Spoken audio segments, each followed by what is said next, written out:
India's finest Medicover Hospital now opened exclusive hospital for women and children opposite Hightex Charminar. Medicover Women and Child Hospital. నమస్తే, welcome to RTV. ప్రస్తుతం మనతో university assistant professor economic expert మనతో ఉన్నారు శేషు గారు.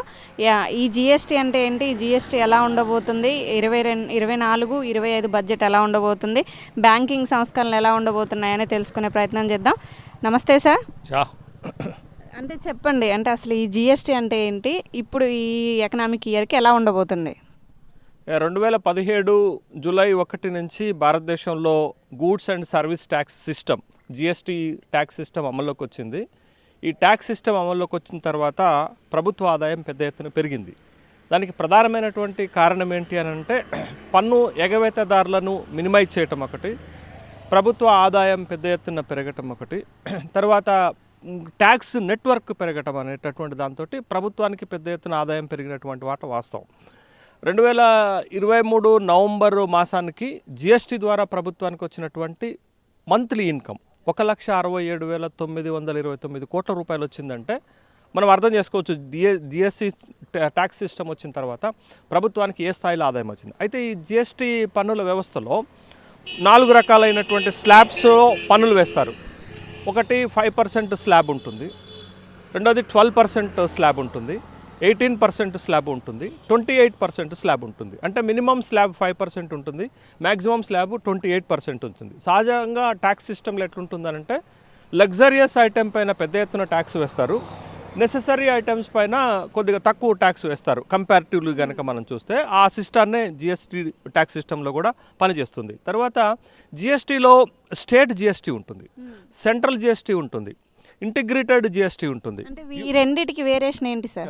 Union territory GST ఉంటుంది. అంటే central జిఎస్టీకి central tax revenue వెళ్తుంది, state జిఎస్టీకి state GST tax వస్తుంది అన్నట్టు. అదే మొత్తంగా గవర్నమెంట్ సెంట్రల్ గవర్నమెంట్కి వెళ్తుంది, రాష్ట్రాల వాటాను బట్టి రాష్ట్రాలకి పన్ను ఇచ్చేటటువంటి అవకాశం ఉంటుంది. కాబట్టి ఈ జిఎస్టీ పన్నుల వ్యవస్థ వచ్చిన తర్వాత జరిగిన పరిణామం ఏంటి అని అంటే పెద్ద ఎత్తున ప్రభుత్వానికి ఆదాయం పెరిగింది అనేటటువంటి మాట వాస్తవం ఉంది. కాబట్టి మరి ప్రజలకి ఏం మేలు జరిగింది? ప్రజలకి ప్రతి అంశం పైన జిఎస్టీ మీద పెద్ద ఎత్తున ట్యాక్స్ పడుతుంది. అంటే ట్యాక్స్ భారం ప్రజల మీద వచ్చింది, ప్రభుత్వానికి ఆదాయం పెద్ద ఎత్తున పెరిగినటువంటి సందర్భం ఉంది. అంటే జిఎస్టీ పన్ను వ్యవస్థ రావటం వలన ప్రజల కంటే కూడా ప్రభుత్వానికి ఎక్కువ మేలు జరిగింది అనేటటువంటి విషయం ఇక్కడ స్పష్టమవుతుంది.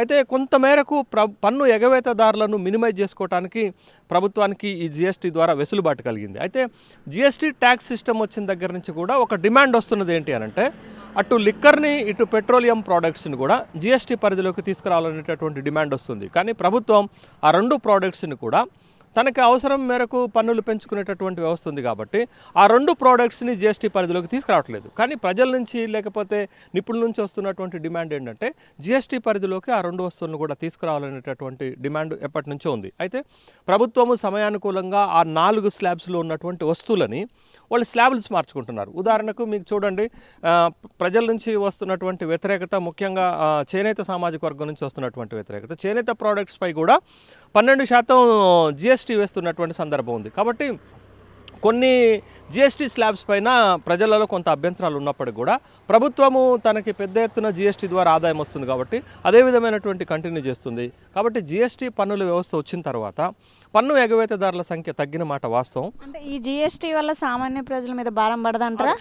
అదే నేనేమంటున్నానంటే పన్ను ఎగవేతదారుల యొక్క సంఖ్య తగ్గిన మాట వాస్తవం, పన్ను ట్యాక్స్ నెట్ పరిమితి పెరిగినటువంటి మాట వాస్తవం, కేంద్ర ప్రభుత్వానికి రాష్ట్ర ప్రభుత్వాలకు పెద్ద ఎత్తున దీని ద్వారా ఆదాయం పెరిగిన మాట వాస్తవం. కానీ ప్రజల నెత్తిన మాత్రం భారం పడింది, గతంలో కంటే కూడా ఎక్కువ భారం పడుతుంది, గతంలో కంటే కూడా ఎక్కువ పన్నులు చెల్లింపులు చేస్తున్నారు. ముఖ్యంగా రెస్టారెంట్లకు, వాటికి, షాపింగ్ మాల్స్కి వెళ్ళేటటువంటి వాళ్ళు చాలా పెద్ద ఎత్తున పన్నులు కడుతున్నటువంటి వ్యవస్థ ఉన్నది. ఇవాళ కేంద్ర రాష్ట్ర ప్రభుత్వాలు ఇంత సౌకర్యవంతంగా కొన్ని పథకాలను లేకపోతే ప్రభుత్వాలను మెయింటైన్ చేస్తున్నాం అంటే జిఎస్టీ వచ్చిన తర్వాత చాలా కన్వీనియంట్గా వాళ్ళ ఆదాయం పెరిగింది. కాబట్టి జిఎస్టీ పన్ను వ్యవస్థ వల్ల ప్రభుత్వాల ఆదాయం పెరిగింది, ప్రజలపైన మరింత భారం పెరిగినటువంటి మాట వాస్తవం. అంటే ఈ 24-25 బడ్జెట్ ఎలా ఉండబోతుంది అనుకుంటున్నారు? ఇప్పుడు 2024-25 ఆర్థిక సంవత్సరానికి అటు కేంద్ర ప్రభుత్వం కానీ రాష్ట్ర ప్రభుత్వం కానీ బడ్జెట్లు ప్రవేశపెట్టాల్సినటువంటి సమయం ఆసన్నమైంది అన్నట్టు. అంటే ఫిబ్రవరి మాసంలో బడ్జెట్ సెషన్స్ ప్రారంభమవుతాయి. అటు లోక్సభలో కానీ ఇటు రాష్ట్రాల్లో ఉన్నటువంటి శాసనసభలో కానీ బడ్జెట్ సెషన్స్ ప్రారంభమవుతాయి. 2023-24 బడ్జెట్లో దాదాపు 45 లక్షల కోట్ల రూపాయలతోటి కేంద్ర ప్రభుత్వం బడ్జెట్ని ప్రవేశపెట్టింది. తెలంగాణ రాష్ట్ర ప్రభుత్వం కూడా 2023-24 బడ్జెట్ని 2,90,000 కోట్ల రూపాయలతోటి బడ్జెట్ని ప్రవేశపెట్టింది. భారీ బడ్జెట్లను కేంద్ర రాష్ట్ర ప్రభుత్వాలు ప్రవేశపెడుతున్నాయి. కానీ ఈ బడ్జెట్లో ప్రవేశపెట్టినటువంటి నిధులను, కేటాయించినటువంటి నిధులను సక్రమంగా అటు కేంద్ర ప్రభుత్వం కానీ ఇటు రాష్ట్ర ప్రభుత్వం కానీ పూర్తి స్థాయిలో ఖర్చు చేయట్లేదు అనేటటువంటి మాట వాస్తవం. అయితే ఇప్పుడు కేంద్రానికి రాష్ట్రానికి ఉన్నటువంటి సమస్య ఏంటంటే బడ్జెట్ల విషయంలో లోక్సభ ఎన్నికలు మార్చిలో రాబోతున్నాయి. మార్చిలో నోటిఫికేషన్ వస్తుంది, ఏప్రిల్ మేలో లోక్సభ ఎన్నికలు జరగబోతున్నాయి. లోక్సభ ఎన్నికలకు ముందు కేంద్ర ప్రభుత్వం యూనియన్ బడ్జెట్ ప్రవేశపెట్టాలి. కాబట్టి జరుగుతున్నటువంటిది ఏంటి అని అంటే ప్రజలను మెప్పించే విధంగా బడ్జెట్ పెట్టాల్సినటువంటి బాధ్యత కేంద్ర ప్రభుత్వం పైన ఉంది. కొన్ని ఓట్లను ఆకర్షించేటటువంటి పథకాలు కూడా బడ్జెట్లోకి తీసుకొచ్చే అవకాశం ఉంది, లేకపోతే ఇబ్బందికరమైన అది. కాబట్టి కేంద్ర ప్రభుత్వానికి బడ్జెట్ తయారు చేయడం ఒక కత్తి మీద సాంలాగానే మనం భావించాలి. రెండో విషయం ఏంటి అని అంటే గత 2019-20 బడ్జెట్లో తాత్కాలిక ఓట్ ఆన్ అకౌంట్ బడ్జెట్ పెట్టారు. మరి ఈ స్థాయిలో పూర్తి స్థాయిలో బడ్జెట్ పెడతారా, ఓట్ ఆన్ అకౌంట్ బడ్జెట్ పెడతారా? ఎందుకంటే ఎన్నికలకు ముందు పెట్టేటటువంటి బడ్జెట్ కాబట్టి ఎన్నికల్లో కొత్త ప్రభుత్వం వచ్చిన తర్వాత పూర్తి స్థాయి బడ్జెట్ ప్రవేశపెట్టుకునేటటువంటి సంప్రదాయాలు సహజంగా మనకి పార్లమెంటరీ వ్యవస్థలో కనపడతాయి. మరి ఈసారి బడ్జెట్ని ఎట్లా ప్రవేశపెడతారనేది ఒక విషయం. అయితే ఎన్నికలకు ముందు ప్రవేశపెట్టేటటువంటి బడ్జెట్ కాబట్టి కొన్ని ఓట్ల ఆకర్షణీయ పథకాలు మాత్రం కేంద్ర బడ్జెట్లు ఉండే అవకాశాలు ఉన్నాయి. ఇక రాష్ట్రానికి వచ్చేసరికి తెలంగాణ రాష్ట్రంలో ఇటీవల ఎన్నికలు అయిపోయాయి, కొత్త ప్రభుత్వం ఏర్పాటైంది. కాబట్టి కొత్త ప్రభుత్వం కూడా బడ్జెట్ ప్రవేశపెట్టడం కత్తి మీద సాము లాంటిది. ఎందుకంటే పోయినసారి బడ్జెట్ 2,90,000 కోట్ల రూపాయలు అయితే ఈసారి బడ్జెట్ సైజు పెరుగుతుంది. 3,30,000 కోట్ల రూపాయలకు పైగా బడ్జెట్ ప్రవేశపెట్టాల్సిన అవసరం ఉంది. మరి ముఖ్యంగా కాంగ్రెస్ ప్రభుత్వం అధికారంలోకి రావడానికి 6 గ్యారంటీలు ఇచ్చింది. ఆ 6 గ్యారంటీల అమలుకి ఈ బడ్జెట్లో నిధులు కేటాయించాలి. దాదాపు 80,000 కోట్ల రూపాయలకు పైగా ఈ బడ్జెట్లో ఆ 6 గ్యారంటీలకు నిధులు కేటాయించకపోతే ప్రభుత్వం అబాస్పాలు అయ్యేటటువంటి అవకాశం ఉంది. మళ్ళీ ఈ ప్రభుత్వం కూడా లోక్సభ ఎన్నికలను ఎదుర్కోవాలి కదా. కాబట్టి అటు యూనియన్ బడ్జెట్ కానీ ఇటు స్టేట్ బడ్జెట్ కానీ వచ్చేటటువంటి లోక్సభ ఎన్నికలను ఎదుర్కొనే విధంగా గతంలో తాము హామీలు ఇచ్చినటువంటి పథకాలకు నిధులు కేటాయించేటటువంటి బడ్జెట్లు రెండు కూడా భారీ బడ్జెట్లను ప్రవేశపెట్టేటటువంటి అవకాశం ఉంది. కాబట్టి బడ్జెట్ సైజులు పెద్దగా కనపడుతున్నాయి కానీ వాస్తవంగా వచ్చేసరికి ఆయా పథకాలకు కానీ ఆయా రంగాలకు కానీ కేటాయించినటువంటి నిధులను బడ్జెట్లలో పూర్తి స్థాయిలో కేటాయించట్లేదు, ఖర్చు పెట్టట్లేదు. అట్లా ఖర్చు పెడితే బడ్జెట్లకు న్యాయం జరుగుతుందని మనం భావిస్తున్నాం, ప్రజలకు కూడా న్యాయం జరుగుతుందని భావిస్తున్నాను. అంటే బ్యాంకింగ్ సెక్టర్కి వచ్చే వరకు వడ్డీ రేట్లు ఎలా ఉండబోతున్నాయి, ఏమైనా సంస్కరణలు జరిగే అవకాశం ఉందా? ఇప్పుడు భారతదేశంలో బ్యాంకింగ్ వ్యవస్థ ఇటీవల కాలంలో చాలా పెద్ద సంక్షోభాన్ని, క్రైసిస్ని ఎదుర్కొంటున్నట్లుగానే మనం చెప్పాలి. ఒకనాడు 1969లో 14 బ్యాంకులను, 1980లో 6 బ్యాంకులను, ఇందిరాగాంధీ మొత్తం 20 బ్యాంకులను జాతీయకరణ చేసింది. అంటే దేశంలో ఉన్నటువంటి వ్యవసాయ రంగానికి అప్పులు ఇవ్వటం కోసం, చిన్న పారిశ్రామికవేత్తలు అప్పులు ఇవ్వటం కోసం, పేద ప్రజలకు అప్పులు ఇవ్వటం కోసం బ్యాంకింగ్ని జాతీయకరణ చేసింది. అది చాలా పెద్ద రెవల్యూషనరీ స్టెప్ అనేటటువంటి విషయాన్ని మనం గమనించాలి. అయితే రాను ఏమవుతుందంటే బ్యాంకులు దివాళా తీసేటటువంటి పరిస్థితులకు వస్తున్నాయి. ఎందుకు అనంటే ఇవాళ ప్రభుత్వ రంగంలో ఉన్నటువంటి బ్యాంకుల దగ్గర నాన్ పెర్ఫార్మెన్స్ అసెట్స్, ఎన్పిఏలు పెద్ద ఎత్తున పెరిగిపోతున్నాయి. అంటే పెద్ద వ్యాపారస్తులు బ్యాంకుల నుంచి అప్పులు తీసుకొని కట్టట్లేదు. ఇటీవల 14.56 లక్షల కోట్ల రూపాయలను బ్యాంకులు రైటప్ చేసినాయి. నాన్ పెర్ఫార్మెన్స్ అసెట్స్ కింద రైటప్ చేసినాయి. అంత పెద్ద ఎత్తున బ్యాంకులు నష్టపోతున్నాయి. కాబట్టి వాళ్ళ ప్రభుత్వ రంగ బ్యాంకుల యొక్క మనుగడ ప్రశ్నార్థకమవుతుంది. రెండోది, అనేక రకాలైన ప్రభుత్వ రంగ బ్యాంకులు మిర్జవుతున్నాయి. ఇవాళ ఆంధ్ర బ్యాంకు లాంటి ఒక పెద్ద పబ్లిక్ సెక్టార్ బ్యాంకు ఇవాళ యూనియన్ బ్యాంకులో మెర్జ్ అయిపోయినటువంటి సంఘటన ఉంది. అదే కాదు, భారతదేశంలో అనేక రకాలైనటువంటి బ్యాంకులు ఇవాళ మెర్జింగ్లో ఉన్నాయి, ఇవాళ విలీనం ప్రక్రియలో ఉన్నటువంటిది. ఎందుకు అని అంటే బ్యాంకులు తీవ్రంగా నష్టపోతున్నాయి. ఈ విలీనం అనేది మంచి అంటారా? ఎట్లా మంచి అవుతుంది? బ్యాంకింగ్ వ్యవస్థ ఎక్స్పాన్షన్ అవ్వాలి. ఆ అభివృద్ధికి గీట్రా ఏంటంటే బ్యాంకింగ్ వ్యవస్థ ఎక్స్పాన్షన్ అవటం. కానీ ఇక్కడ కాంట్రాక్షన్ అవుతుంది కదా, బ్యాంకులు కుచించకపోతున్నాయి కదా, ప్రభుత్వ బ్యాంకుల సంఖ్య తగ్గిపోతుంటే మరొక పక్క ప్రైవేట్ రంగ బ్యాంకులైన ఐసిఐసిఐ కానీ, హెచ్డిఎఫ్సి కానీ మొత్తం దేశంలోనే, ప్రపంచంలోనే ర్యాంకింగ్ స్థాయికి వెళ్ళిపోతున్నాయి కదా. అంటే ప్రైవేట్ రంగ బ్యాంకులేమో బలోపేతం అవుతున్నాయి, ప్రభుత్వ రంగంలో ఉన్నటువంటి బ్యాంకులేమో ఇట్లా కుచించకపోతున్నటువంటి. దానికి మెయిన్ రీజన్ ఏమనుకుంటున్నారు? అదే, పేద ప్రజలకు ప్రభుత్వ రంగ బ్యాంకులు నష్టపోయినా, విలీనమైన పేద ప్రజలకు నష్టం జరుగుతుంది. బ్యాంకింగ్ వ్యవస్థకి గ్రామ స్థాయికి తీసుకుపోవాలనేటటువంటి ఉద్దేశంతో కదా గ్రామీణ బ్యాంకులు మనం పట్టుకొచ్చింది. కాబట్టి వాళ్ళ ప్రభుత్వ రంగ బ్యాంకులు నష్టపోవడానికి ప్రధానమైనటువంటి కారణం ఏంటంటే ప్రభుత్వాలు వ్యవహరిస్తున్న తీరు, బ్యాంకులు వ్యవహరిస్తున్న తీరు. ముఖ్యంగా ఈ దేశంలో ఉన్నటువంటి కార్పొరేట్ సంస్థలు కోటాను కోట్ల రూపాయలు బ్యాంకుల నుంచి లోన్గా తీసుకొని తిరిగి కట్టకపోవటం వల్ల. అదే ఒక రైతు బ్యాంకుకి తిరిగి కట్టకపోతే ఇల్లు జప్తు చేస్తారు. ఆస్తులు జప్తు చేస్తారు. కానీ ఈ దేశంలో ఉన్నటువంటి కార్పొరేట్ సంస్థల వ్యక్తులు కోటాను కోట్ల రూపాయల బ్యాంకులకు డబ్బులు తీసుకొని ఎగ్గొట్టి విదేశాలకు పారిపోయిన సంఘటనలు చూసాం కదా. అసలు ఫస్ట్ రైతులకు లోన్లు ఇవ్వాలంటే కూడా అప్లికేషన్ దగ్గర నుంచి కూడా అన్ని ఆటంకాలే కదా. అదే కదా, ఇప్పుడు చాలామంది మేధావులు అని చెప్పుకుంటున్నటువంటి వాళ్ళు రైతులకు రుణమాఫీ చేస్తుంటే అయ్యో అయ్యో అయ్యో అని గగ్గోలు పెడుతుంటారు. కానీ బ్యాంకుల దగ్గర నుంచి కోట్ల రూపాయల అప్పులు తీసుకున్నటువంటి కార్పొరేట్ సంస్థలు ఎగ్గొట్టినా, బ్యాంకులు రైటప్ చేసినా, ఇతర దేశాలకు పారిపోయినా మనకేమనిపించదు, ప్రభుత్వాలు పెద్ద చర్యలు చేపట్టవు. కానీ రైతు మాత్రం బ్యాంకు నుంచి అప్పు తీసుకోవడం కష్టమవుతుంది. అప్పు కట్టకపోతే ప్రభుత్వాలు ముందుకొచ్చి రుణమాఫీ చేస్తామంటే అయ్యో బ్యాంకుల మీద తీవ్రమైనటువంటి ఆర్థిక భారం పడుతుంది అనేటటువంటి ఏడుపు కొట్టు మాటలు అయితే మనం మాట్లాడతాం. తర్వాత రెండోది ఏంటంటే ఇవాళ బ్యాంకులు, బ్యాంకింగ్ వ్యవస్థ, ముఖ్యంగా రిజర్వ్ బ్యాంక్ వ్యవస్థ ఏం చేస్తుంది అని అంటే వడ్డీ రేట్లలో తరచూ మార్పులు చేర్పులు చేస్తుంది. వడ్డీ రేట్లలో మార్పులు చేర్పులు చేయడానికి ప్రధాన కారణం ఏంటంటే ద్రవ్యోల్బణాన్ని అదుపులో ఉంచడం, అంటే ధరల పెరుగుదలను అదుపులో ఉంచడం అనేది. ఈ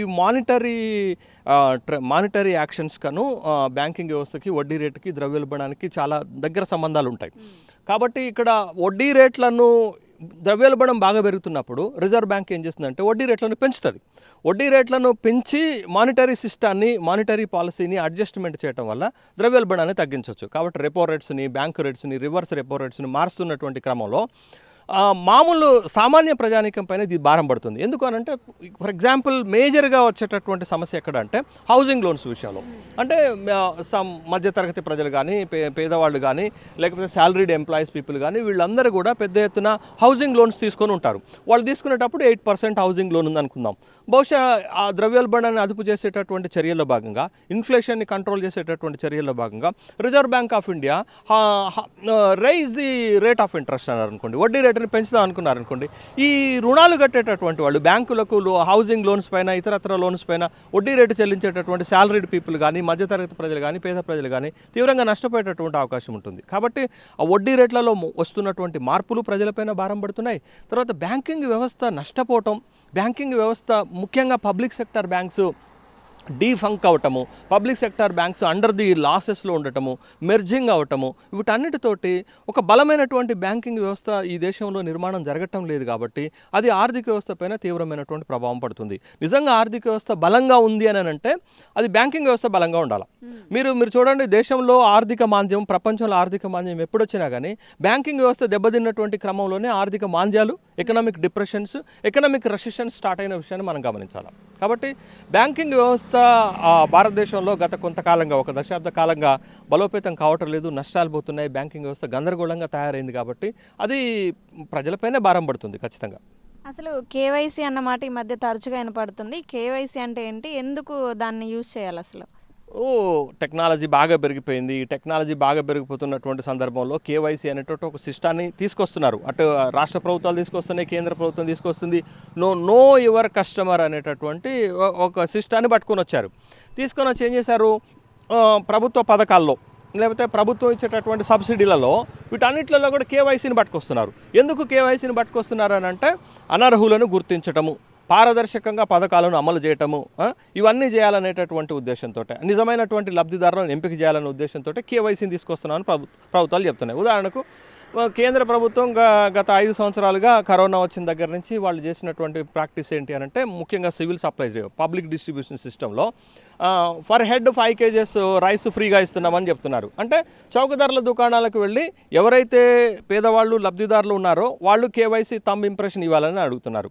బట్ ఎంత గందరగోళం క్రియేట్ అయిపోయింది అంటే ఇక్కడ అనర్హులను గుర్తించడానికి మేము కేవైసీని ఈ పౌర సరఫరాల్లో పబ్లిక్ డిస్ట్రిబ్యూషన్ సిస్టంలో చెప్పామని చెప్తున్నారు. తర్వాత తెలంగాణ రాష్ట్ర కొత్తగా ఏర్పాటైనటువంటి ప్రభుత్వము గ్యాస్ సబ్సిడీ, గ్యాస్ సిలిండర్ పైన యాక్చువల్గా 1000 రూపాయల నుంచి 1200 రూపాయల వరకు ప్రస్తుతం గ్యాస్ సిలిండర్ ధర ఉంటే మేము 500 రూపాయలకే ఇచ్చామని చెప్తున్నారు. ఈ 500 రూపాయలకి గ్యాస్ సిలిండర్ పొందాలనుకున్నటువంటి కస్టమర్లందరూ కూడా గ్యాస్ డీలర్స్ దగ్గరికి వెళ్ళి కేవైసీ ఇవ్వాలనేది. అంటే ఈ రాష్ట్ర ప్రభుత్వం ఇదొకటి తీసుకొచ్చింది, కేంద్ర ప్రభుత్వం పీడిఎస్లో అదొకటి తీసుకొచ్చింది. అంటే పెద్ద గందరగోళం వ్యవస్థ అయిపోతుంది. అయితే నేను ఇక్కడ నేను అడుగుతున్నటువంటి ప్రశ్న ఏంటంటే నిజమైన లబ్ధిదారులను గుర్తించే బాధ్యత ఎవరిది, అనర్హులను ఏరిపారేసే బాధ్యత ఎవరిది, కేవైసీ ద్వారా పారదర్శకమైనటువంటి ప్రభుత్వ పథకాలు అమలు చేసేటటువంటి బాధ్యత ఎవరిది, ప్రజలదా? ప్రభుత్వాలదే కదా. మరి ప్రజలకు ఇన్కన్వీనియంట్ అయ్యేటటువంటి వ్యవస్థని మీరు ఎందుకు తీసుకొస్తున్నారని నేను అడుగుతుంది. చాలా మందికి కేవైసీ అంటే కూడా తెలియని వాళ్ళు ఉన్నారు. రజనీ గారు మీరు అన్నది కరెక్టే. కేవైసీని తీసుకోవాలని మీరు కనుక అనుకుంటే, నిజమైన లబ్ధిదారులను గుర్తించాలనుకుంటే మీరు ప్రతి ఇంటికి వెళ్ళండి, ప్రతి హౌస్ హోల్డ్ని టచ్ చేయండి, మీరు వెళ్ళి తీసుకోవాలా. ఇప్పుడు ఏమవుతుంది, మీరు తీసుకొచ్చినటువంటి సిస్టమ్ వల్ల పేద ప్రజలకు ఇబ్బంది అవుతుంది, తర్వాత వర్కర్స్కి ఇబ్బంది అవుతుంది, కార్మికులకు ఇబ్బంది అవుతుంది, ప్రైవేట్ ఎంప్లాయీస్కి ఇబ్బంది అవుతుంది. పాపం వాళ్ళు అటు పనులకు వెళ్ళాలన్నా, అటు ఉద్యోగాలకు వెళ్ళాలన్నా, ఇటు వాళ్ళ వ్యవస్థలకు వెళ్ళాలన్నా, మీ దగ్గరకు వచ్చి లైన్లలో నిలబడి రోజుల తరబడి కేవైసీలలో తమ్ ఇంప్రెషన్ వేయాలా? వేయడానికి కూడా చాలా మంది వీళ్ళు పనిచేయవు కదా ముసలి వాళ్ళే. అదే మీ డీలర్ వ్యవస్థ దగ్గరికి రావటం వల్ల క్రౌడీ పెరిగిపోతుంది, ప్రజలకు ఇన్కన్వీనియంట్ అవుతుంది. మీరే ప్రతి ఇంటికి వచ్చి ఎందుకు కేవైసీ ద్వారా మీరు నిజమైనటువంటి లబ్ధిదారులను ఎంపిక చేయలేకపోతున్నారు అంటే ప్రభుత్వాలు చేయవలసినటువంటి పనులను ప్రజలపైన భారంగా వేసేస్తున్నాయి. ప్రభుత్వాలు బాధ్యత నుండి తప్పించుకొని ప్రతిదానికి ప్రజలను బాధ్యులుగా చేయటం వల్ల ప్రజలకు చాలా ఇన్కన్వీనియంట్ అవుతుంది కేవైసీ సిస్టమ్ వల్ల. అటు పీడిఎస్ పబ్లిక్ డిస్ట్రిబ్యూషన్ సిస్టంలో చౌకధరల దుకాణాల్లో కానీ, ఇవాళ గ్యాస్ ఏజెన్సీల దగ్గర కానీ జరుగుతున్న తంతు ఏంటది? ప్రభుత్వాలకు కళ్ళు కనపడట్లేదా? ప్రభుత్వాలకు చాలా తీవ్రంగా అబ్జెక్షన్ చేస్తున్నాం. ఈ కేవైసీ సిస్టాన్ని మీరు అమలు చేయండి, అనర్హులను వేరువేయండి, అర్హులకు మాత్రమే ఇవ్వండి. మీరు అనర్హులను గుర్తించడానికి సిస్టమ్ పెట్టండి, కాదంటలేదు. కానీ ప్రజలకు ఇబ్బంది జరిగేటటువంటి సిస్టమ్ వద్దు అంటున్నాం. కాబట్టి ప్రభుత్వ ఏజెన్సీలే బాధ్యత తీసుకొని ప్రతి ఇంటికి వెళ్ళి కేవైసీ ద్వారా మీరు నిజమైనటువంటి లబ్ధిదారులను గుర్తించండి, నిజమైన పారదర్శకంగా ప్రభుత్వ పథకాలు అమలు చేయండి. ఎవరు వద్దన్నారు?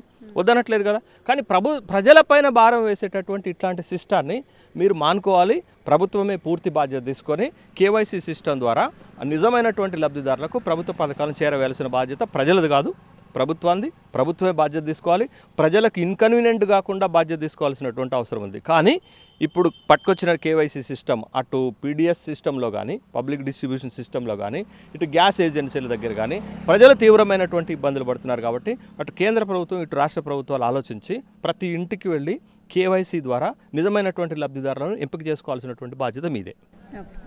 విన్నారు కదా, అటు కేవైసీ గురించి కానీ, బ్యాంకింగ్ గురించి కానీ, సంస్కరణల వడ్డీ గురించి, అలానే 24-25 బడ్జెట్ ఎలా ఉండబోతుందని చెప్పేసి మనకైతే పూర్తి వివరాలను అందించడం అయితే జరిగింది. ఇలాంటి మరిన్ని విశేషాలను మీ ముందుకు తీసుకొస్తుంది మీ ఆర్టీవీ. మరిన్ని వీడియోస్ కోసం ఛానల్ ని సబ్స్క్రైబ్ చేయండి, లేటెస్ట్ అప్డేట్స్ కోసం వాట్సాప్ ఛానల్ ని ఫాలో చేయండి, అండ్ లింక్ డిస్క్రిప్షన్ లో ఉంది.